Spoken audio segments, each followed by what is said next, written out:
Have you ever stopped to think about that little spoonful of sugar you add to your coffee every morning?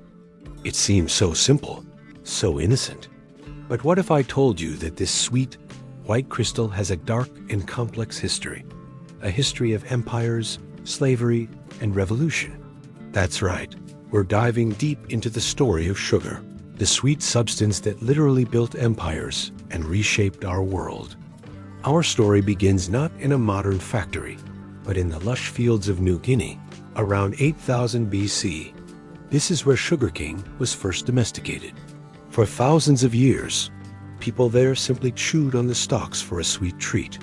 It was a local delicacy, a simple pleasure. The idea of processing it into a portable, storable crystal hadn't even been dreamed of yet. The knowledge of sugarcane slowly spread across Southeast Asia and then to India.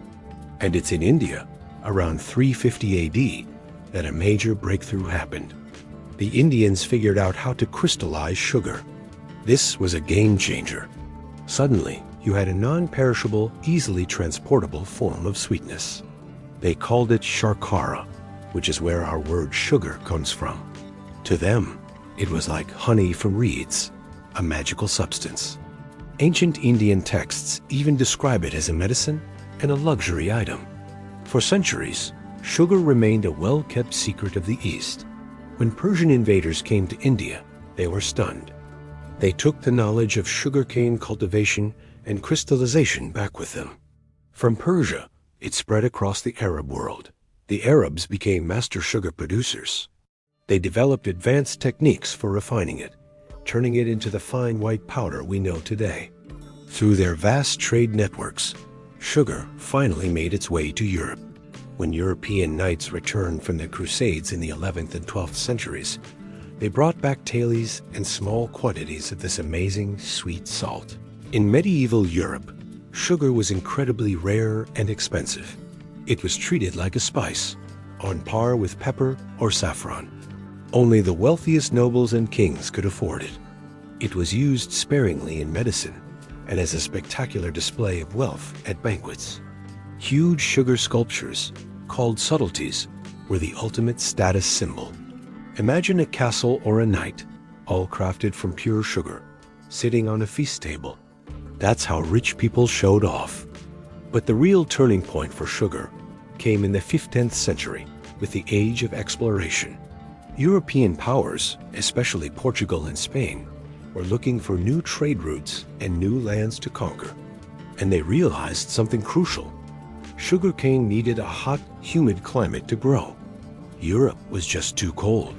So, they started planting sugarcane in their newly acquired island colonies off the coast of Africa, like Madeira and the Canary Islands.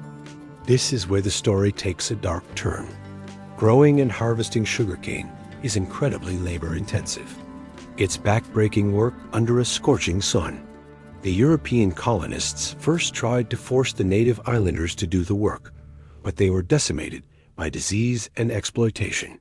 So, the colonists turned to Africa. This was the beginning of the transatlantic slave trade, being directly linked to sugar production. A brutal and efficient system was established. Plantations were set up, and enslaved Africans were forcibly brought over to work them. When Christopher Columbus sailed to the Americas in 1492, he brought sugarcane with him on his second voyage. He planted it on the island of Hispaniola, what is now Haiti and the Dominican Republic. It thrived.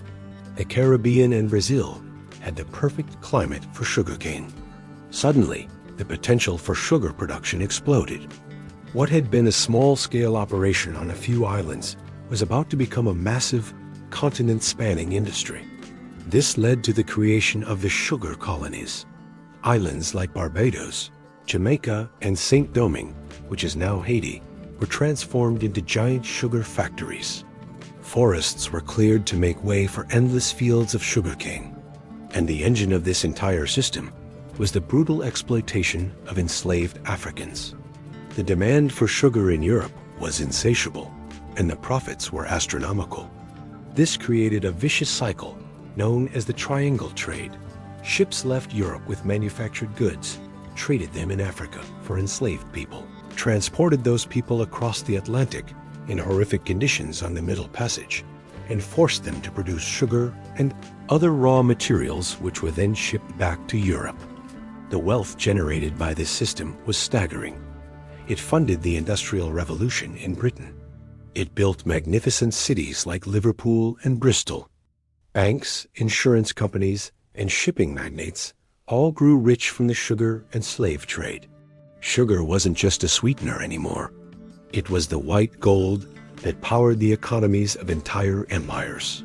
The average person in Europe started consuming more and more sugar. It went from being a luxury for the rich to a daily staple for the working class, stirred into tea and coffee to provide cheap calories and a moment of pleasure in a hard life.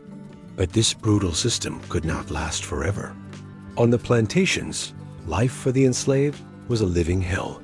The work was dangerous, the conditions were inhumane, and the life expectancy was shockingly short. Resistance was constant, from small acts of sabotage to full-blown rebellions. The most successful of these was the Haitian Revolution, which began in 1791. Enslaved and formerly enslaved people in the French colony of Saint-Domingue, the world's most profitable sugar colony, rose up against their masters. After a long and bloody struggle, they established Haiti, the first independent black republic and the first nation to permanently abolish slavery. The Haitian Revolution sent shockwaves across the world.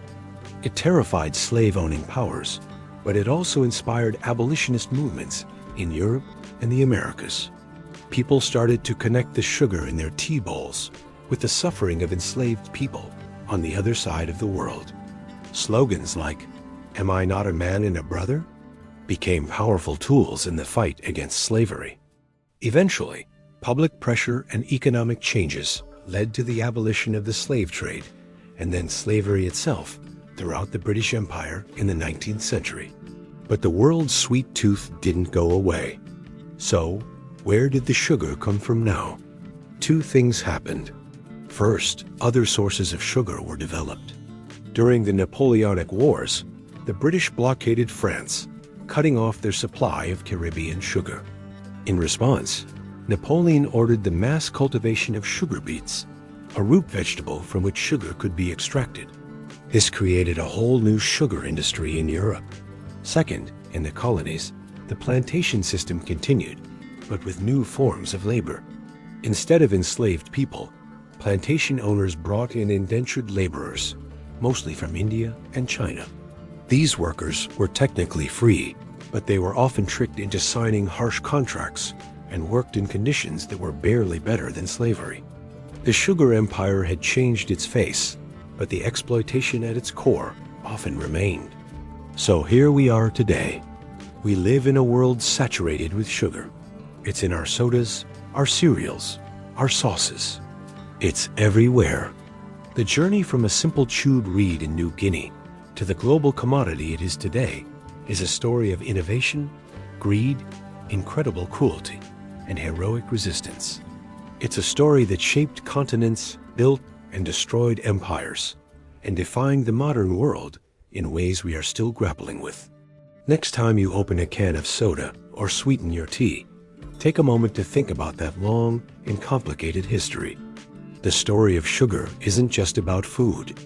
It's about the very foundations of the world we live in. It reminds us that even the most ordinary things in our lives can have extraordinary and often troubling pasts. Thanks for watching. If you found this story fascinating, don't forget to hit that like button, subscribe to the channel, and ring the bell so you don't miss our next deep dive into history. See you next time.